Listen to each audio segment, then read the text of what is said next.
Mom and Steve had invited some friends over for beer and a Cowboys game. I'd been watching Mom closely. She was usually the life of the party at these get-togethers, telling the best jokes, spinning wild tales, and getting people up to dance. When she gets that first happy sheen, she's vibrant and animated. But as it always does, that seesaw begins to tip the other way. As the after-dinner drinks continued, Mom became louder and more slurred. Even as a kid, I could tell she was talking over the others and interrupting everyone to tell stories that made no sense. Jude and I had picked up our Sloppy Joe plates from the table on the back porch to take into the kitchen, hoping we could retreat to the safety of our rooms before she set her sights on us. That's not what happened. On my way in, one plate slid off the top of my stack, hit the wall in the hallway, and shattered with a splitting crack on the floor. The laughter and chatter from out back died instantly. The music was turned down. I heard chairs scooting across the concrete slab of our porch. I dropped to my knees and began scooping and snatching ceramic plate pieces off the floor, hoping I could clean most of it up before they reached me. She reached me. I had collected most of them, so I jumped up quickly to take my carnage to the kitchen.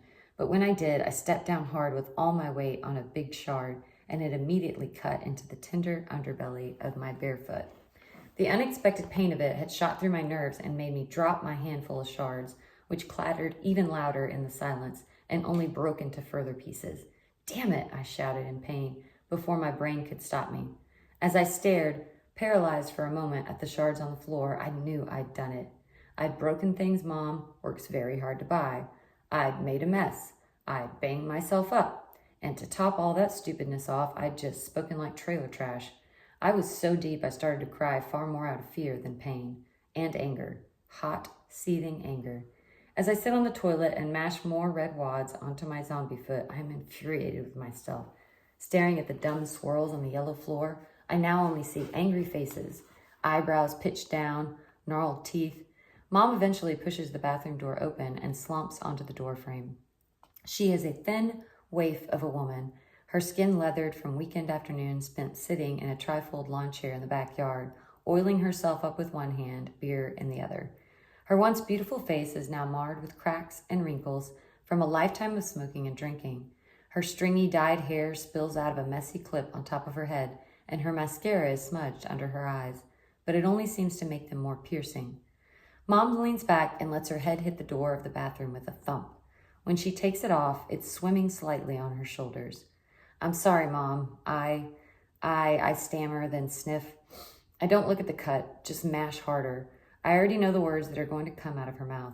Their stupid simplicity is making me even madder. Just because something makes sense doesn't make it easy to do. Stop your crying, Mom draws out. Those are the words. What's crying gonna do? That's the question. I know the answer, but that's why my tears are embarrassing. I smack the back of my empty hand at my face, swatting my stupid tears away, not knowing I have created a little Indian red warrior streak under each eye. I look at Mom with all my anger and steam and little kid fury. She looks back at me and we hold this standoff for a quiet, painful minute or two. I swear her eyes start to clear a little. These weird moments where I feel like I understand Mom a little and maybe she understands me unnerve me. Makes me feel like a bundle of twigs that's come unstrung. Mom lips her cigarette, opens the medicine cabinet, and raises her eyebrows, nodding her head toward it. Looks inside, looks at me, and I know. I put my wadded up foot down as she blows a big plume of smoke out. I pad over and pull out the old brown and white bottle of hydrogen peroxide and some gauze and tape. I pad back over to the tub, dump a little puddle of peroxide in it by the drain, and straddle the edge. I clench my jaw tight and don't make a sound as I splash my foot around in the liquid and the bubbles burn into my cut.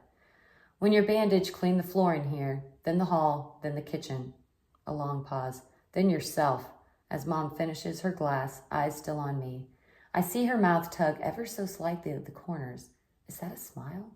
She shoves some rough hairs out of her face with the heel of her hand, then pushes around on her nose like she does when she wants another drink. Then go to bed, she says. Mom pulls the bathroom door closed. I lift my foot up to see the gash beneath. It's really not that bad, about an inch, not too deep. A clean cut, not jagged like many others I'm inflicted on my little kid body. With Neosporin, it'll heal quick. I hear Mom making another drink in the kitchen as I push gauze onto the bottom of my foot and wrap tape around a couple of times. After I rinse the blood and peroxide down the drain of our mustard yellow tub, I hear her back out on the concrete porch in the backyard, the scrape of her metal lawn chair, the clink of her glass ashtray being pulled across the rickety table as she eases in to sit out there for a while alone before bed, as it seems everyone cleared out while I was cleaning up. I'm sitting in the bathroom, not 15 feet from her, through walls, feeling content alone as well, wondering if she and I are more alike than we think. I don't try to pretend I know my mom likes to be alone. I don't try to pretend I know why my mom likes to be alone so much, or why she likes to drink so much. But a part of me understands the solace I assume she feels when she does. But I'm still curious. Why did she smile? Do you think you know?